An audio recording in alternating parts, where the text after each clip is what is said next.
வணக்கம் சார். வணக்கம். ஆமா. அனிருத், காவ்யா மாறன் திருமணம் அப்படின்னு சொல்லிட்டு சமூக வலைதளங்கள்ல பயங்கரமா நியூஸ் வைரல் ஆகிட்டு இருக்கு. அது உண்மைதானா இல்ல வழக்கம் போல ஒரு வதந்தி தானா சார்?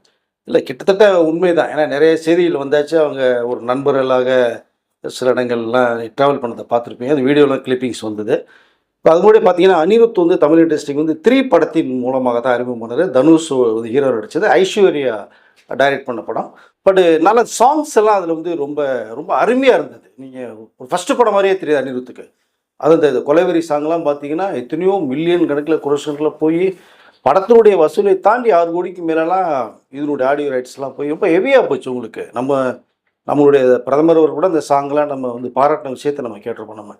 பாட்டுக்காகவே அந்த படம் சோணும். எல்லா சாங்குமே நல்லா இருக்கு அதில். பட் அந்த படத்தினுடைய இந்த பாடல்களுடைய வெற்றி காரணமாக அனிருத்துங்கிற நிறைய பேசப்படுறாரு, லிஸ்ட்டில் வர்றாரு இசையமைப்பாளர்ல. அப்போ பார்த்தா நம்முடைய ஏஆர் ரஹ்மான்லாம் வந்து கொடி கட்டி பறக்கிறார். அப்போ இந்த தனுஷ் வந்து அடுத்த படங்கள் பார்க்கும்போது இந்த தனுஷ், சிவகார்த்திகேயன் அண்ட் அனிருத். ஸோ இந்த காம்பினேஷன் வந்து ரொம்ப பரபரப்பாக பேசப்படுது. எதிர்நீச்சல் கூட வந்து அனிருத் தான் பண்ணார், சிவகார்த்திகேயன் ஹீரோ. அந்த படம் வந்து சூப்பர் டூப்பர் படம் ஹிட் ஆகுது, சாங்ஸ் ஹிட் ஆகுது. இப்போ இவருடைய காம்போ வந்து அதிக உள்ள போகுது. ஓகே. கிட்டத்தட்ட அது ஆடியோ ரைட்ஸை பார்த்தா 20 கோடிக்கு மேலே போனதால ஒரு தகவல் வருது. அதில் வந்து இவருடைய சம்பளமே கொஞ்சம் ஏற ஆரம்பிக்குது. இப்போ இருக்கிற மியூசிக் டேரக்டரில் அதிகப்படியான சம்பளம் வாங்குறது அனிருத். கிட்டத்தட்ட 13 கோடி ரூபாய்க்கு மேலே வாங்கப்படுறதா வாங்கிட்டு இருக்க ஒரு தகவல் வந்தது. ஓகே. ஸோ அப்படி வந்து ஒவ்வொரு படங்கள் ஹிட்டு மூலமாக தன்னை வந்து அடுத்த கட்டத்தை கொண்டு போனார். ஸோ நிறைய இயக்குநர்கள் அனிருத் வேணும் அப்படிங்கிற மாதிரியான விஷயம் போது நிறைய தயாரிப்பாளர்கள் ஃபர்ஸ்ட் ஆஃப் ஆல் வந்து ஹீரோக்கள் நிறைய பேருமே அனிருத் வேணும் நம்ம படத்துக்கு அப்படிங்கிறது வந்து இது எல்லாம் சொல்ல ஆரம்பித்தாங்க. அப்போ குறிப்பாக பார்க்க போனால் முருகதாஸ் அவங்களுடைய படம் வந்து கத்தி ஒன்று எடுக்கும்போது, அப்போ அதுக்கு முன்னாடியெல்லாம் முருகதாஸ் மியூசிக் வேறு. அப்போ அவர் வந்து அவர் அப்பார்ட்மெண்ட் சைடில் வாக்கிங் போகும்போது ஒரு பையன் ஒரு கேரக்டர் வந்து முருகதாஸ்கிட்ட பேசுகிறாரு ஒன்று தான். சார் உங்கள் படத்துக்கு அனிருத்தை படம் சார், இந்த படம் பாருங்க, அந்த படம் பாருங்க, சூப்பராக பண்ணியிருக்காரு, உங்கள் டேஸ்ட்டுக்கு அவர் இருக்கும் அப்படிங்கிற மாதிரி யாரோ ஒரு தேர்ட் பார்ட்டி வந்து முருகதாஸ்கிட்ட சொன்ன விஷயத்த முருகதாஸ் சொல்கிறாங்க. அப்போ தான் அவர் யோசிக்கிறாராம், ஆமாம் இந்த சாங் அவ்வளோ ஹிட்டு, இந்த சாங் ஹிட்டு, சரி நம்ம அனிருத்தை நம்ம பிளான் பண்ணும்போது தான் கத்தி படத்துக்கு லைக்கா ப்ரொடக்ஷனுடைய ஃபஸ்ட்டு படம் கத்தி படத்துக்கு வந்து அவங்க காம்பினேஷன் உருவாகுது. ஓகே. அது படம் இந்த அளவுக்கு ஹிட்டு சாங்ஸ் ஹிட்டுங்கிறது உங்களுக்கு தெரியும். ஸோ இப்போ எங்கே பார்த்தாலும் அனிருத் அனிருத் அனிருத் அப்படிங்கிறது மாதிரி. ரெண்டாவது பார்த்தீங்கன்னா இந்த வெளிநாட்டில் கச்சேரிகள் பண்ணும்போது பார்த்தா இவருக்கு ஒரு ஸ்பெஷல், நீங்கள் ஆன்லைனில் டிக்கெட் புக்கிங் ஆரம்பிக்குதுன்னு சொன்னாலே 5 மினிட்ஸ்லேயே அத்தனை டிக்கெட் சால்வ் அவுட் ஆகும். ஸோ அவ்வளோ க்ரௌட், அவ்வளோ எதிர்பார்ப்பு. அங்கே வெளிநாட்டிலாம் அவருக்கு வந்து மிகப்பெரிய ஒரு மரியாதை. அவருடைய கச்சேரி அப்படின்னா பார்க்குறதுக்கு அவ்வளோ ஆடியன்ஸ். ஸோ அப்படி ஸ்டெப் பை ஸ்டெப்பாக போகிறாரு. நிறைய டாப் ஹீரோன்னு சொன்னேன். அவர் படங்கள்லாம் பார்த்தா அந்த ஹீரோக்குன்னு ஒரு தனி பிஜிஎம்ஐ கிரியேட் பண்ணுவார். அது பார்த்தா தியேட்டரில் வந்து அதிரும் உங்களுக்கு அந்த பிஜிஎம்ஏ. ஒரு ஹீரோவுடைய மாஸுக்கே வந்து இந்த மியூசிக் எவ்வளோ தூரம் ஒரு இம்பேக்ட் கொடுக்கும் அப்படிங்கிறது வந்து அனிருத் ரொம்ப ப்ரூவ் பண்ணார். ஸோ இப்படி தன்னுடைய கேரியரை வந்து வேறு லெவலுக்கு கொண்டு போயிட்டுருக்காரு. ஸோ அவருடைய கேரியரை வேறு டாப் லெவலில் போயிட்டுருக்கும் போது தான் வீட்டில் இந்த கல்யாண பிரச்சனை எடுக்கிறாங்க. ஏன்னா அவருக்கு கிட்டத்தட்ட ஏஜ் ஆகிடுது. 90ல் பிறந்தவர், 1990. அப்போது அவர் கேட்கும்போது, இல்லை எனக்கு கல்யாணம் வேணா, நான் இப்போ வந்து மியூசிக்கில் ரொம்ப பிஸியாக இருந்துகிட்ருக்கேன், நிறைய படங்கள் இருக்குது, கல்யாணம் பண்ணால் டயத்துக்கு வர்றது போகிறது அதெல்லாம் எனக்கு சரியாக வராது, அப்புறம் பார்த்துக்கலாம் இந்த டைம் எடுத்துகிட்டே இருந்தாங்க. இது ஒரு புறம் இருக்க. இன்னொரு புறம் அப்படியே பார்த்தீங்கன்னா காவ்யா மாதன் அவர்கள், அவங்க எவ்வளோ பெரிய ஒரு பிஸ்னஸ் உமன்கிறது தெரியும். இங்கே செல்லம் மேரிஸ் காலேஜ் படுத்து யூகேல பிஸ்னஸ் கிளாஸ்லாம் முடிச்சுட்டு அங்கே டிகிரி வாங்குவாங்க. அப்போ அவங்க இது பிஸ்னஸில் வரணும்னு ஆசைப்பட்றாங்க. பல ஆயிரம் கோடிக்கு அதிபதி, அது சொல்லி தெரியணும்னு அவசியம் இல்லை, ராயல் ஃபேமிலின்னு சொல்லலாம். பட் அவங்க பிஸ்னஸ் உமனை நிறையா பண்ணும்போது அந்த நம்ம ஐபிஎல்லில் வந்து சன்ரைஸ் ஹைதராபாத் அணியை அவங்க தான் ரன் பண்ணுறாங்க. ஓகே. ஸோ அது நல்ல ஒரு ஐபிஎல்னாலே சன்ரைஸ் வந்து மிகப்பெரிய காம்படிட்டராக இருக்குது எல்லா மற்ற அதர் பிளேயர்ஸுக்கும். ஸோ அது ஒரு இது. அப்புறம் சன் டிவி, சன் நெட்வொர்க்குடைய எக்ஸிக்யூட்டிவ் டைரக்டராக இருக்காங்க பிஸ்னஸ் உமன் பார்ட்டில். ஸோ இப்படி நிறைய டைமே இல்லாமல் எனக்கு பிஸ்னஸ் தான். ஸோ அவங்க வந்து 1992ல் பிறந்தாங்க. ஒரு பக்கம் வந்து இவருடைய ஃப்ரெண்ட்ஷிப் அப்படிங்கிறது ஒரு பக்கம் ட்ராவல் ஆகுது. அனிருத்தும் காவியமும் ஃப்ரெண்ட்லியாக பழகுறாங்க. வெளிநாட்டில் போன ஒரு சில நிகழ்ச்சி நீங்கள் வீடியோலாம் வெளில வந்து நம்ம பார்த்துருப்போம். அப்போ அதுக்கப்புறம் தான் சோஷியல் மீடியாவில் கொஞ்சம் பேச ஆரம்பிக்கிறாங்க. அனிருத்தும் காவியமும் நல்ல நட்பில் இருக்காங்க அப்படிங்கிற மாதிரி ஒரு விஷயங்கள் வருது. ஸோ இப்போ காவியா அவங்க வீட்டில் கூட வந்து மேரேஜ் பேசுறதுக்கு ஆரம்பிக்கிறேன். ஒரு பக்கம் அனிருத் வீட்டில் ஸ்டார்ட் பண்ணுறாங்க, இன்னொரு பக்கம் அவங்க காவியா அவங்க வீட்லேயே வந்து மேரேஜ் பண்ணிக்கலாம் பண்ணி உனக்கு வந்து ஏஜ் ஆகும்போது, ஏன்னா அவங்களும் 92 பிறக்கும்போது பார்த்தா 34 இயர்ஸ் ஆகுது, அனிருத்துக்கு 36 இயர்ஸ். அப்போ இந்த டாபிக் வருது அப்படின்னு தெரியும் போது அவர் இல்லை நாங்கள் ஜஸ்ட் ஒரு ஃப்ரெண்ட்ஸாக தான் அப்படிங்கிற மாதிரியான ஒரு தகவலை ரெண்டு பேருமே சொல்கிறாங்க. இப்போ எனக்கு ரொம்ப பிஸ்னஸ் முக்கியம், நான் அதில் தான் வந்து கவனம் செலுத்தி கல்யாணம் எனக்கு வேண்டாம் அப்படிங்கிறாங்க காவியா அவர்கள்.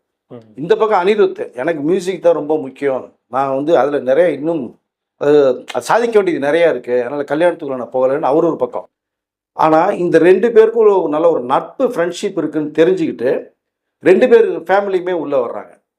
இல்லை நீங்கள் ஒரு நட்பாக இருக்கீங்கும் போது அது நம்ம பேசுவோமா அப்படின்னு வந்து அது அனிருத்தி வீட்டில் அவங்க ஒரு பேச்சை எழுப்புறாங்க. இன்னொரு பக்கம் காவியா அவங்க வீட்டில் வந்து எடுக்கிறாங்க. அப்போ அனிருத் சொல்ல போகும்போது இது இல்லைப்பா ஒன்றும் வேண்டாங்க இந்த மாதிரி இல்லைப்பா, நிறைய விஷயங்கள் வந்தாச்சு, ஜஸ்ட் கான்ட்ரவர்சியாக போயிடக்கூடாது எதுவுமே, நான் வெளியில் இது பேச ஆரம்பிக்கிறாங்க. அப்போது ஒன்றும் இல்லை, ஃப்ரெண்டு நாளைக்கு ஒய்ஃபானா அது வந்து அந்த ஃபியூச்சர் நல்லா தான் இருக்கும், அவங்களும் ஒரு சாதாரண உமன் கிடையாது, பெரிய பிஸ்னஸ் கிளாஸ் பண்ணவங்க, இப்போ உனக்கு ரொம்ப ஹெல்ப்ஃபுல்லாக தான் இருக்குங்கிறதெல்லாம் எடுத்து சொல்லி அனிருத்தை சொல்கிறாங்க. அப்புறம் காவியா அவர்கிட்ட அவங்க ஃபேமிலியும் சொல்கிறாங்க, அனிருத்து ஒரு பெரிய நல்ல மியூசிக் டைரக்டர், இன்னைக்கு இந்தியா லெவலில் வேர்ல்டு லெவலில் அவர் வந்து ரொம்ப ஃபேமஸாக இருக்கார். அனினா அவர் வந்து எவ்வளோ ஃபேன்ஸ் இருக்காங்க, படங்கள் ஏகப்பட்ட படங்கள் கமிட் பண்ணாங்க. ஏன்னா இருக்கிற பிஸியில் நிறைய படங்கள் கமிட் பண்ணாமல் மிஸ் ஆகுது.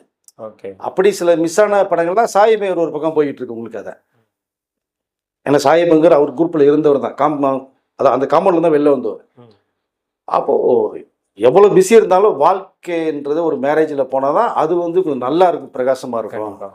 அடுத்த கட்டத்துக்கு போகணும் இல்லையா, நீ என்ன சின்ன வயசா 36 வயசு ஆகிடுச்சு அப்படின்னு இவங்க வீட்லேயே உனக்கு 35 இயர்ஸ் ஆகிடுச்சுப்பா, அது அனிருத்து நல்ல பையன்தான், நம்மளும் எல்லாம் பார்த்தாச்சு பேசியாச்சு அப்படிங்கும்போது, ஏன்னா காவியா வீட்டு பேரண்ட்ஸும் அனிருத்து வீட்டுடைய அவங்களுடைய பேரண்ட்ஸு அவங்க ரிலேஷனும் வந்து ரொம்ப க்ளோஸ் ஃப்ரெண்ட்ஸ். ஓகே, அப்போ லஞ்சு டின்னர் எல்லாமே மாறி மாறி பேசிக்கூடியவர். இப்படி ஒரு சம்மந்தம் வரும்போது ரெண்டு பேருமே பேசி அது நல்ல விஷயம் முடிவு பண்ணுறாங்கிற ஒரு தகவல் நமக்கு வருது. அதை அப்போது ரெண்டு பேர் வீட்டாருடைய சம்மதத்தின் பேரில் ரெண்டு பேரையும் புரிய வைக்கிறாங்க. புரிய வச்சு சரி அப்படிங்கிற ஒரு ரிசல்ட் ரெண்டு பேர்ட்டு வருது இப்போ. ஸோ உண்மையிலே சொல்லப்போனால் நல்ல பேர் அவங்க, அதாவது அனிருத்தும் காவியா அவங்களும் பார்த்தோம்னா ஒரு நல்ல காம்பினேஷன் தான் நம்ம சொல்ல முடியும் பார்த்த வரைக்குமே. ஸோ அந்த நட்பு ஒரு காதலாக மாறி இப்போ மேரேஜ் வரைக்கும் வந்து வீட்டில் சமூகத்தோடு நடக்கிற மாதிரி ஒரு தகவல் நமக்கு வருது. அது வந்து நம்ம தமிழ்நாட்டிலேயோ இந்தியாவிலேயோ ஒரு ஐலாண்டில் பண்ணுறது மாதிரியான அந்த ஒரு விஷயம் பேசப்பட்டிருக்காத ஒன்று வந்து நமக்கு ஒரு நியூஸ் வந்தது. ஓகே, அப்போ இங்கே பண்ண ஒரு ப்ரைவேசி இருக்காது, ஏன்னா டோட்டலாக நம்ம இந்திய இண்டஸ்ட்ரியே நமக்கு உள்ளே வரும்.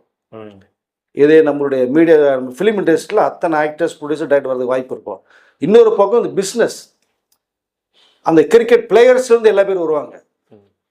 அப்புறம் சன் நெட்வொர்க் டிவி, ஸோ அந்த நெட்வொர்க் சார்பாக அந்த குரூப், அப்போது இது நமக்கு ஒரு ஐலாண்டில் வச்சா ரொம்ப சிறப்பாக இருக்கும் அப்படின்னு சொல்லி அதை பேசிட்டு ஒரு பிளான் பண்ணுறாங்க. இப்போ அங்கே போனால் கிட்டத்தட்ட ஒரு 100-200 கோடி ரூபாய்க்கு மேலே செலவு பண்ணி அவங்களுடைய மேரேஜ் ஐலாண்டில் ரொம்ப கிராண்டாக பண்ணலாம். இது வரைக்கும் இந்த மாதிரி ஒரு மேரேஜ் யாரும் பண்ணியிருக்க கூடாது அப்படிங்கிறது மாதிரியே நம்ம பண்ணணுங்கிற அளவுக்கு ஒரு செய்தி பேசப்பட்டிருக்கு. இப்போ அது இப்போ ஐலாண்டில் கூடிய விரைவில் வந்து அவங்களுடைய மேரேஜ் நடக்க போகிறதா ஒரு நல்ல செய்தி வந்திருக்கு. நல்ல காம்பினேஷன் தான் ரெண்டு பேரும். இவர் இசைத்துறையில் கொடிக்கட்டி பறக்கிறாங்க, இவங்க பிஸ்னஸ் துறையில் ரொம்ப கொடிக்கட்டி பறக்கிறாங்க. ரெண்டு பேர் சேரும் போது இன்னும் வந்து நல்ல ஃபீச்சர் இருக்கும் அப்படிங்கிறதா நான் சொல்லிக்கல விரும்புகிறேன். நல்ல பேர். ஸோ மொத்தத்தில் அதனால் ரெண்டு பேரும் வந்து அந்த நட்பு இப்போ காதல மாதிரி கல்யாணத்தில் போய் முடிய போகுது. விரைவில் எந்த தேதி என்னங்கிற அறிவிப்பு வரும்போது நம்ம வந்து சொல்லலாம். அப்போ நம்ம சேனல் மூலமாக வந்து அவங்களுக்கு நம்ம அட்வான்ஸ் வாழ்த்துக்களையும் சொல்லிக்கிறத நான் ரொம்ப சந்தோஷப்படுறேன் சார். இப்போ அனிருத் காவியா மாறன் திருமணங்கிற போதே ஒருத்தர் பீக்கில் இருக்கார், உச்சத்தில் இருக்கார், இன்னொருத்தவங்களோட அப்பா, அவங்கள்ட்ட மிகப்பெரிய ஒரு லெகசி இருக்குங்கிற பொழுது இதில் ரஜினி சாரோட தலையீடு எதுவும் இருக்குமா சார்? இல்லை, பேசி ஃபைனல் பண்ணி வச்சு அதுதான் நான் சொன்னேன். இப்போ அவங்க ஃபேமிலி இவங்க ஃபேமிலி வந்து இந்த லஞ்ச் பண்ணுறதுலேருந்து டின்னர் பண்ணுறதுலேருந்து ஒன்றா சந்திச்சுக்கிறாங்க. இதில் இந்த ரஜினி சாருக்கும் ரொம்ப இன்ட்ரெஸ்ட் இருக்குது அவங்களுக்கு. அதை ஓகே, ஏன்னா அவங்களுக்கு ஒரே பொண்ணு தானே, அப்படிங்கும்போது பலாயிரம் கோடிகளுக்கு அதிபதி அவங்க. அது முக்கியம் இல்லை, ஆனால் அனிருத் இல்லாத கிடையாது. ஆனால் இங்கே ரெண்டு பேருமே டாப்பில் இருக்காங்க. அப்போது ரெண்டு பேருடைய ஃபேமிலியும் இது வந்து இவங்க ரெண்டு பேர் அதை மேரேஜ் பண்ணால் சிறப்பாக இருக்கும் அப்படிங்கிறது வந்து இவங்க ஃபேமிலியும் வந்து பேசி முடிவு பண்ணுறாங்க. ஓகே. அப்போ இது பெரிய ஒரு சம்மதத்தோட தான் என்ன டாப்பில் உச்சியில் எல்லா பேருமே இருந்தாலும் அவங்களுக்கு ஒரு மேரேஜ் வாழ்க்கை வேணும் இல்லையா? கண்டிப்பாக. ஸோ அடுத்த கட்டத்துக்கு போகணும், அவங்களுடைய வாரிசுகள் வரணும், அவங்க இசைத்துறையில் வரலாம், பிஸ்னஸ் துறையில் போகலாம், அப்படி இருக்க அடுத்த கட்ட லைஃப் ஒன்று இருக்கு இல்லையா? ஓகே. அதனால் இது கரெக்டான ஏஜ் உங்களுக்கு. அனிருத்துக்கு 36 இயர்ஸ், காவியா அவர்களுக்கு இங்கே 34 இயர்ஸ். இது நல்ல ஏஜ், கரெக்டான ஏஜ். இதுதான் மிஸ் பண்ணக்கூடாது. அவங்க ஓகே. மிஸ் பண்ணாதான் அப்புறம் எப்படிங்கிறது மாதிரிலாம் நமக்கு நிறைய விஷயங்கள் வரும். அதனால் நீங்கள் சொன்னது மாதிரி ரஜினி சார் ஃபேமிலி ஓகேன்ட்டாங்க, இந்த பக்கம் காவியா அவங்களுடைய ஃபாதர் மதர் எல்லாமே ஓகேன்ட்டாங்க. ஸோ முழு சம்பவத்தோட ஸோ இந்த மேரேஜ் நடக்க போகுது. அது சிறப்பான முறையில் மிக பிரம்மாண்டமாக நடக்க போகிறதா ஒரு தகவல் வந்துருக்கு சார். இப்போ மேரேஜ் ஐலாண்டில் நடந்துச்சுன்னா தமிழ்நாட்டிலையோ சென்னையிலையோ இல்லை இந்தியாவுக்குள்ளேயோ ஒரு ரிசப்ஷன் மாதிரி வச்சு மொத்த இண்டஸ்ட்ரியும் கூப்பிட்டு ஒரு ஃபங்க்ஷன் வைக்கிறதுக்கான வாய்ப்புகள்லாம் இருக்கா? அது என்னன்னா, அந்த மேரேஜ் இப்போ அதாவது இந்தியாவில் அத்தனை திரையுலகத்தை சேர்ந்தவர்கள் வர்றதுக்குன்னா ஐலாண்டுக்கு மேரேஜுக்கு வர்றது மாதிரி இருக்கும். பிஸ்னஸ் மேன், அந்த டிபார்ட்மெண்ட்டு, அந்த கிரிக்கெட் ப்ரைஸ்லாம் ஐலாண்டுங்கும் போது அது ஒரு விதமாக எப்படி சொல்கிறது, அது ஒரு லிமிட்டே இருக்காது உங்களுக்கு. அது ஒரு தனி ஒரு சொர்க்கத்தில் மேரேஜ் பண்ணுறது மாதிரி இருக்கும் உங்களுக்கு. ஸோ அப்போ எல்லா பேரும் அங்கே வருவாங்க. பட் இங்கே சென்னையில் ரிசப்ஷன் வைக்கும் போது அங்கே ஐலாண்டுக்கு போக முடியாத சில பேர் இருப்பாங்க இல்லையா? இப்போ தமிழ் இண்டஸ்ட்ரி மட்டும் இல்லைன்னா சவுத் இண்டஸ்ட்ரி மட்டும் வர்றதுக்கான வாய்ப்புகள் நிறையா இருக்கும். பட் ரிசப்ஷன் இது வரைக்கும் தகவல் வரலை. அப்படியே இருந்ததுன்னா அது சிறப்பாக கண்டிப்பாக இருக்கும். ஏன்னா போக முடியாதவர்கள் இங்கே பார்க்கறதுக்கு வாய்ப்புகள் நிறையா இருக்கும். ரிசப்ஷன் என்னை பொறுத்த மட்டும் அவங்க வைப்பான்னு தான் நான் நினைக்கிறேன். அது சென்னையில் வைக்கிறது மாதிரி வரும். அதுவும் ஒரு பிரம்மாண்டமான ஒரு மண்டபமாக தான் இருக்கும். ஏன்னா அதுலேயும் குறைஞ்சது எனக்கு தெரிஞ்ச வரைக்குமே இந்த லட்சத்துக்கு மேற்பட்ட வர்றதுக்கு வாய்ப்பு இருக்கும் நமக்கு. இப்போ அப்படி ஒரு மண்டபம் நமக்கு தேவை இல்லை. இப்போ நம்ம மைசூர் கணேஷ் அவர்கள் செட்டு போட்டு பண்ணாங்க இல்லையா இங்கே விசிஆரில், அது மாதிரி ஒரு ஃபுல் ஓப்பன் பிளேஸில் ஒரு செட்டு போட்டு மேரேஜ் ரிசப்ஷன் வச்சாலும் ஆச்சரியப்படுறதுக்கு இல்லை. ஸோ பணத்துக்கு பஞ்சம் கிடையாது. எனக்கு நடக்கிறது வாழ்க்கையில் ஒரு முறை தான் கல்யாணம். அப்போ அதை ரொம்ப கிராண்டாக பண்ணலாம் அப்படிங்கிறத அவங்களுடைய பிளான். அது ஐலாண்ட் செலக்ட் பண்ணுறாங்க. ஸோ இங்கே ரிசப்ஷன் அது மாதிரி பிரம்மாண்டமான ஒரு இடத்துல ஸோ நடக்கிறது வாய்ப்புகள் நிறைய இருக்கு. ஓகே சார், நிறைய தகவலை பகிர்ந்துக்கிட்டீங்க. ரொம்ப நன்றி சார். நன்றி சார்.